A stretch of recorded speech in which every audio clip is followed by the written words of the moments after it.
Pagpastan po natin ang batang uliran. Pag-aaral. Ayan po si Hara. Ulit yagit. Ayan po si Haraline. Ito po, nawawala din ng kamag-anak. Ewan ko kung tao nga ba siya. Ayan. Ito po si Hana. Si Mrs. Hana. Bruno, ano yan? Bruno. Braylones. Ayan po.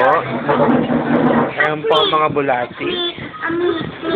Ito naman po si Heart kasi birthday na ngayon. Kaya nagkakapansin siya. Wala ko siyang ngipin. Bungi. Ayan po.